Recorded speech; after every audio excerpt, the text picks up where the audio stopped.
What does sexual orientation have to do with math? Let's find out with our primary students.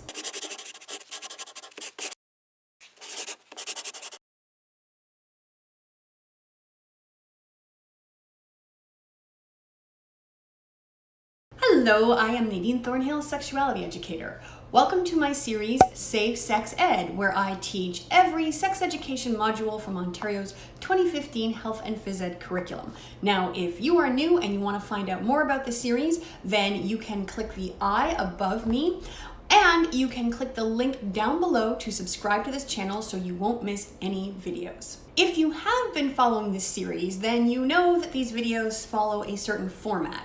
But today we are going to do something totally different. In grade 3, there is a learning objective about differences, and you can click the I, check out the video I made with my colleague Andrew about that specific learning objective. In that learning objective, one of the differences that they mention is sexual orientation. Some people are uncomfortable with the idea of discussing sexual orientation with children, for a few reasons. Sometimes we tend to think of sexual orientation as being strictly about who people have sex with or who they want to have sex with.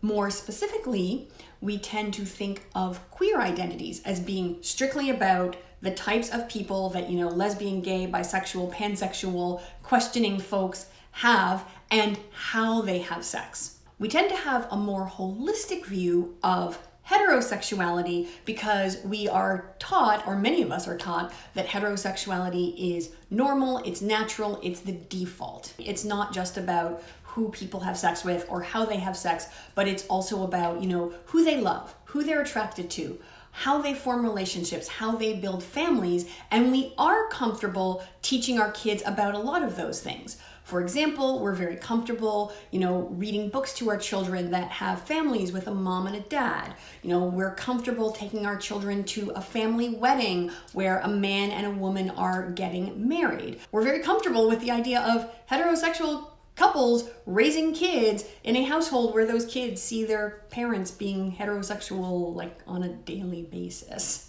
We teach kids about heterosexual orientation not by talking to them about sex, but by teaching them about things like love and relationships and families, the things that they can understand. And they're exposed to these lessons and these examples every day, including in the classroom. We can teach our kids about diverse sexual orientations in exactly the same way that we teach them about heterosexuality. So today we are going to do something a little bit different. Instead of looking at a learning objective from the Health and Phys Ed curriculum, we are going to look at a few grade 3 learning objectives from the other curricula and explore how we can use those lessons to normalize the idea of family and relationship diversity for our 3rd graders. Let's start with math. The mathematics curriculum for grades 1 through 8 outline the following learning objective for grade 3. Solve problems that arise from real-life situations and that relate to the magnitude of whole numbers up to 1,000. I am going to give you an example of a simple word problem that I found that fits this learning objective, and then I will show you how to adapt it so that we also incorporate a little lesson about family diversity. Sam already has $12 saved. On Monday, her dad gives her $9 for completing chores around the house. The next Monday, her mom gives her $13 for completing chores around the house. How much money does Sam have? If you're a teacher, it's really easy to switch this up a little bit and rep some same-sex parents. Watch. Sam already has $12 saved. On Monday, her dad gives her $9 for completing chores around the house. The next Monday, her other dad gives her $13 for completing chores around the house.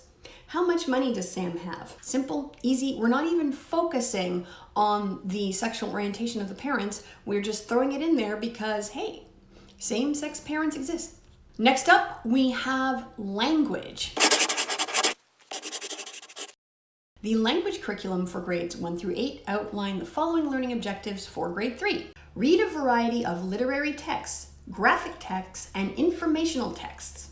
Read books to students. Fortunately, there are lots and lots of books with queer representation that are appropriate for this age group. So I'm going to give you an example of 3. For literary texts, check out the family Fletcher. They are really fun, silly, age-appropriate books about a family, the Fletcher family, and the head of the Fletcher family are Dad and Papa, so we have 2 fathers there. And a fantastic informational text for this age group is Pride, celebrating Harvey Milk.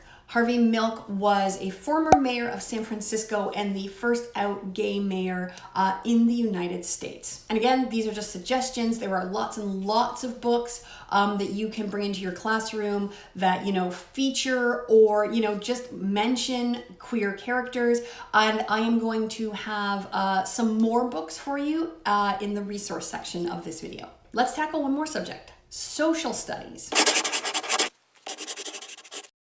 The social studies curriculum for grades 1 through 8 outline the following objective for grade 3. Compare some of the roles and challenges facing people in Canada around the beginning of the 19th century with those in the present day. Example, the roles of women, men, and children. Challenges related to the environment, work, community life, and the law. So if we contrast laws in the 19th century with laws of today, people of the same gender were not allowed to marry each other in the 19th century. Differences in community life. In the 19th century, if you loved someone of the same gender, you probably had to keep that a secret, because if you didn't, you would be shunned, you would be stigmatized, you would basically be an outcast. Today, we have a more permissive society where many people who are gay or queer can live publicly. I love this prompt because there are so many things you can do with it. I mean, you can get intersectional with this thing. The roles of Indigenous folks, adults and kids. You can talk about, what life was like, for Asian folks living in Canada in the 19th century versus today. You can talk about what life was like, for Black folks living in Canada in the 19th century. Yes, we were here in the 19th century. At home, you can look for age-appropriate books and TV shows and films that, again, normalize the idea of relationship and family diversity. So here are just a few that you might want to check out. The Captain Underpants series, which normalizes all kinds of great things like having ADHD and just being a kid who likes weird, gross things and imagination, and also normalizes the existence of queer folk in a, very casual sort of way. It's just, just normal. The movie Storks. At the end, we see the Storks delivering babies to all sorts of families, moms and dads and same gender couples and single parents. Now, as a sex educator, I will mention that is not actually how people get babies, but still we see, lots of relationship diversity at the end of that film. The show The Loud House features a same gender couple who has adopted a child. So it's great for not only relationship diversity, but it has a lot of racial and ethnic diversity too, which I love. A few other TV shows for kids that feature queer couples or queer families are Clarence, Steven Universe, Andi, Mack. A few books that feature queer characters are Donovan's Big Day and Drama. Now, Drama is a novel, but if you have a child who's a bit of an advanced reader and is getting into chapter books, this could be sort of a good early novel for them to tackle, or it's something you could read to your child. A couple of questions to ask your kids. What are some ways that families can be different from one another? What are some things that most families have in common? A couple of resources in addition to the books, films, and movies that I mentioned in this video are We Are Teachers. That is a website, and they have a link to a list of books featuring LGBTQ characters. So if you're a teacher and you are looking to bring this into your classroom, that would be a great list to consult. So I'll have a link to that in the description down below. Common Sense Media is a website that does reviews of media for families so that they can see, what's age appropriate, what is the content like, and they actually have a list of LGBTQ media. So again, books, movies, TV shows. So if you go to their main site and you type in LGBTQ, you can find that list. I will also leave a link to that information down in the description box below. In the comments below, let me know what is the first example of queer representation you remember seeing in media.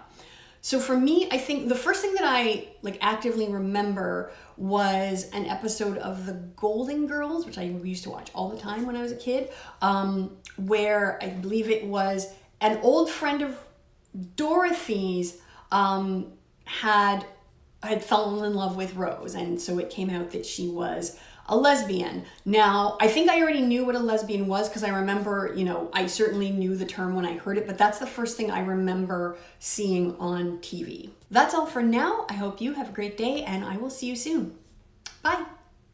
You can help me continue creating free sex ed content by supporting me on Patreon.